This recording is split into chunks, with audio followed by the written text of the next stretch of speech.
is Oscar Guzman, right now one of the more popular GTA characters since his own DLC released just 10 days ago. Although he has been in the GTA games since already 2013 when he worked alongside Trevor himself, most of the GTA community doesn't actually know much about him. Where did Oscar Guzman come from? How did he manage to end up as the biggest arms dealer in the state of San Andreas? And will we potentially also see him conduct air freight smuggling missions in GTA 6? Well, luckily for you guys, for all of these questions and many more, we finally have the answers in this documentary. So, to get a better overview of who Oscar Guzman really is, let's start from the very beginning. Oscar Guzman was born in Mexico, probably in the early 1980s, as he looked to be around 30 years old in 2013 and over 40 years old in the 2025 GTA Online action. About his family, we only know so much that Oscar has a cousin who lost his leg to a cougar attack in Tongva Hills, San Andreas. You know,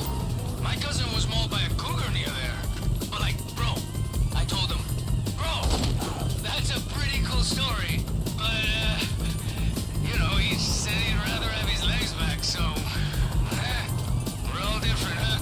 And in 2025, Oscar mentioned to us multiple times that he has a few kids home. Air drones do everything these days. Flying, hacking, shocking the nervous system. Man, crazy No wonder my kids want one. But let's get to the 2025 action later on in the video. Somewhere in his early 20s, Oscar started supplying weapons to cartels all around Mexico. Around 2008 though, he moved most of his business over to the United States, mainly to the state of San Andreas. The main reason for this was that there was just too much competition in this illegal business field in Mexico. He even confirmed all of this to Trevor in 2013. How long you been up here anyway? You seem to know your way around. Maybe 5 years on and off. I pretty much stay north now. Too much competition. Have to stay visible. And you? I mean, even I know that ain't a San Andrean accent. Although in 2008 he moved most of his business to San Andreas, he himself also confirmed that it doesn't mean he doesn't have the capabilities to supply weapons anywhere from Mexico City all the way to Liberty City. And they say we don't export anything anymore. We can move product from Liberty City to Mexico City and back in 24 hours.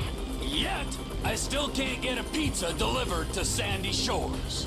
With the 5 years that Oscar had been involved in the smuggling business of San Andreas, he had grown to be a very considerable force. His business was basically headquartered in the small town of Grapeseed and the Mackenzie airfield to be exact. During the 2013 action though, in the mission Nervous Ron, Oscar Guzman actually at first acted as a buyer of the weapons from Trevor Industries. Trevor stole some weapons from the Lost MC at the Grand Senora airfield and continued to deliver it to Oscar Guzman, who was waiting for the delivery shipment on the Pacific Ocean. Oscar himself then delivered the shipment over to Mexico, at least according to what Trevor told Ron. So the guns are going to Mexico? Mexico! Yeah, guy in the boat is Oscar Guzman. He's in with the cartels. Oscar seemed to be a reputable guy in the San Andreas arms dealing business, and for that reason Trevor actually thought of joining forces with him. If there's a market, this could be a way to expand the business. Like I hadn't thought of that.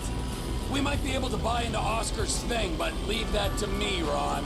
And it all went exactly like planned. Trevor bought himself into the business of Oscar Guzman by purchasing the Mackenzie airstrip and then started working alongside him. Oh yeah, they need guns, bro. So many guns. Luckily for us, they're easily acquired up here. Yeah, well, that's our freedom's gift to the world, right? You American? Man, I didn't even know. Anyway, shit, it's gonna be profitable for the both of us. But completion is tough, bro. To control the market down there, we gotta control supply up here. We got a couple local contracts to help us out stateside, so this plane is loaded with their shipments. You make a couple drops, you come back here. You know, they say that the American industry is suffering, but you and I, we got a good export story. Ah, okay.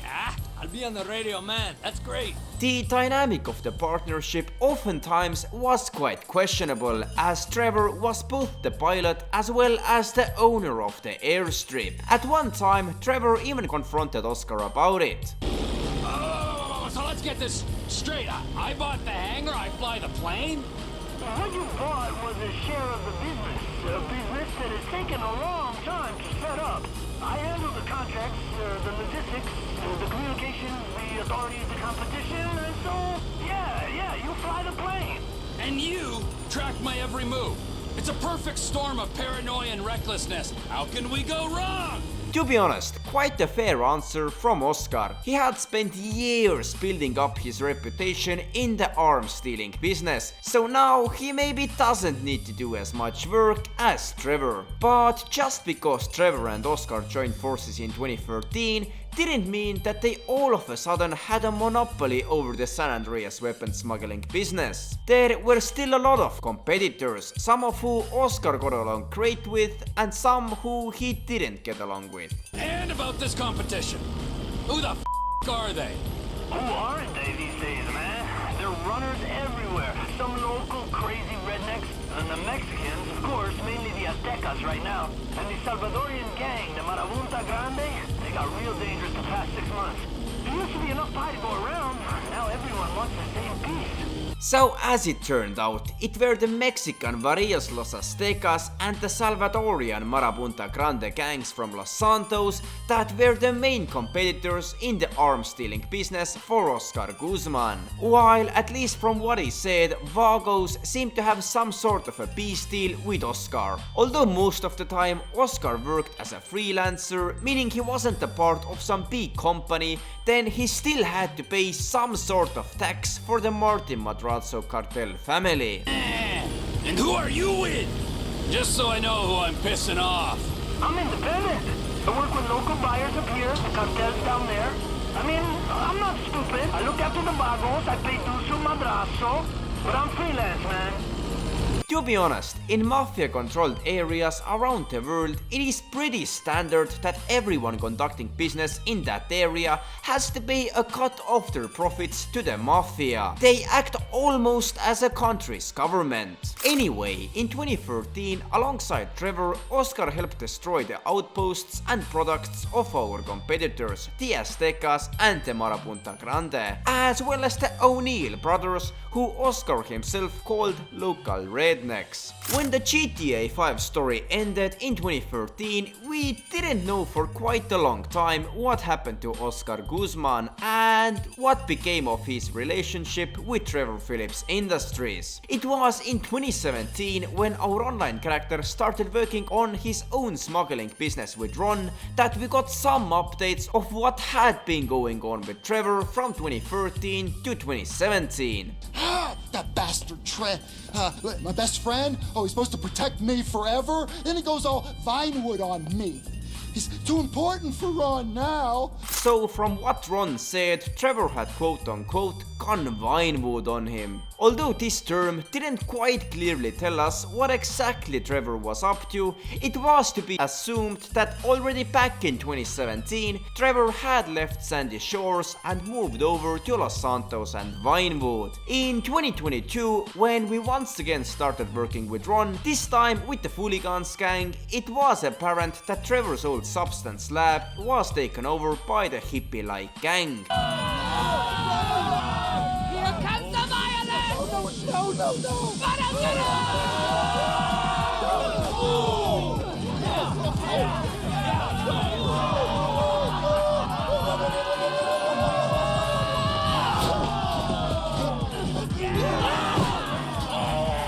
Ron also mentioned Trevor once again in a phone dialogue. Yeah, I've been waiting for something like this to happen since Trevor took off. So finally, in 2022, it was basically confirmed that Trevor was no longer living in Sandy Shores. As his lab was taken over by the Fooligans, the GTA community started wondering who might have taken over the Mackenzie airfield in Grapeseed that Oscar Guzman was usually running his smuggling business from. And now in early 2025, with the Oscar Guzman DLC, we finally got the answer. Hey! Welcome! You must be the new owner, huh? You know, seeing your name on the deed was a relief. The last owner of this place was, you know. Come on. Oscar briefly mentioned the old owner of the airfield, and although he didn't exactly say anything, it was apparent from his tone that something happened between him and Trevor over the last 12 years. He also mentioned that it is good to have a partner who doesn't want to kill him. Counting my blessings with this setup, you know. It's nice having a new business partner who won't kill me during a psychotic break. I mean, there's a small worry, sure, but that's just the sign of a professional working relationship.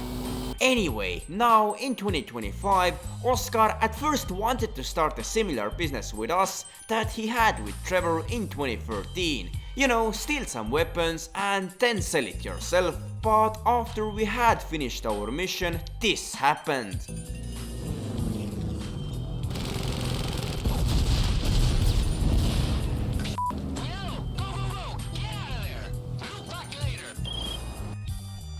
Man, I mean, what the f***? You're still alive.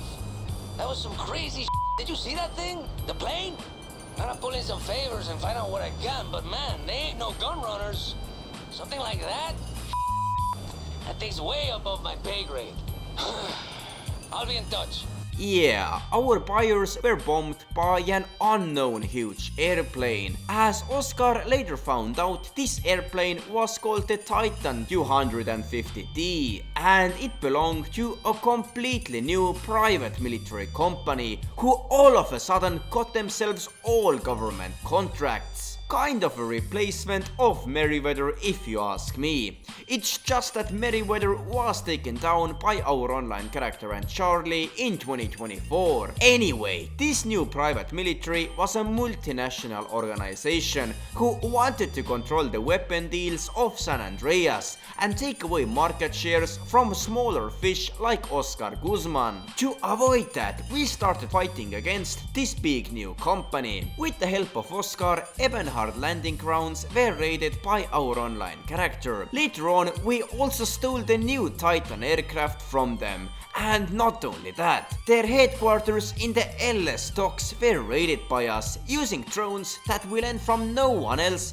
but Martin Madrazo himself. Listen to what Oscar now had to say about the Martin Madrazo cartel. Hey, I called in a favor from an old friend.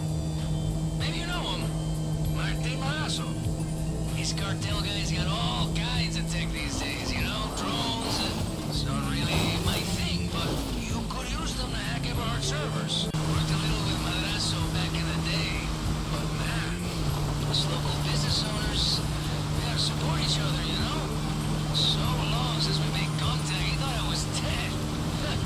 I was like, no way, bro.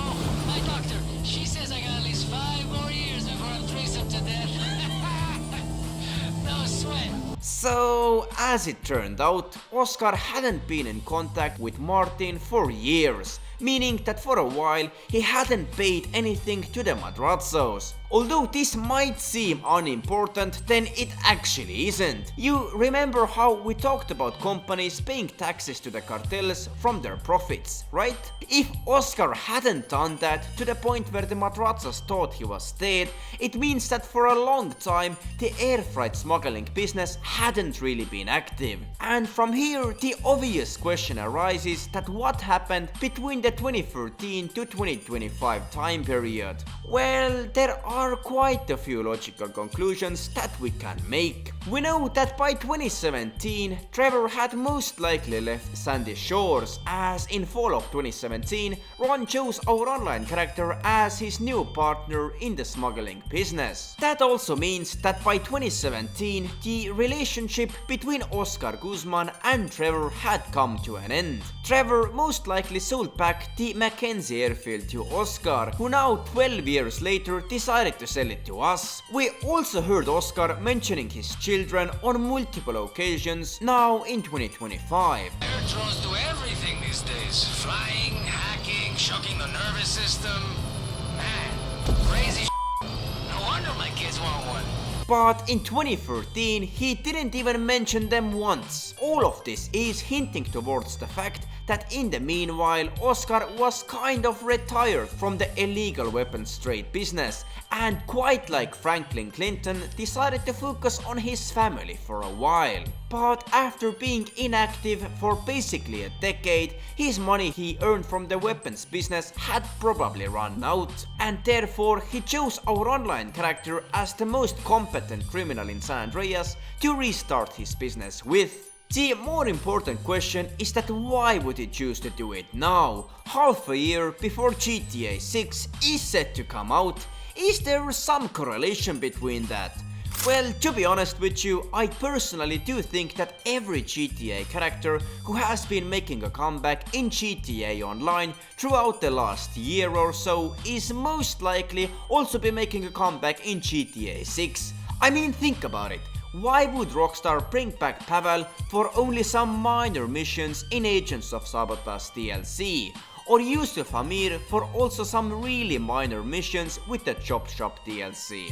Same story with now Oscar Guzman. The most logical reason for it seems to be that Rockstar is actively working with these voice actors for their new GTA 6 title release, and these minor updates in GTA Online are just some smaller projects with the same characters. And according to that logic, I think it is very realistic that Oscar Guzman will be making a comeback in the Vice City action later this year. He also fits in perfectly with the Vice City scene, being himself Hispanic and an international weapons dealer, which means he isn't really tied to one location. But what do you guys think? Do you think Oscar Guzman will be making a comeback in the GTA 6 action? Or do you think that his comeback in GTA Online has nothing to do with him returning in GTA 6? Let me know in the comments down below. Anyways, that is it for this video. If you did enjoy,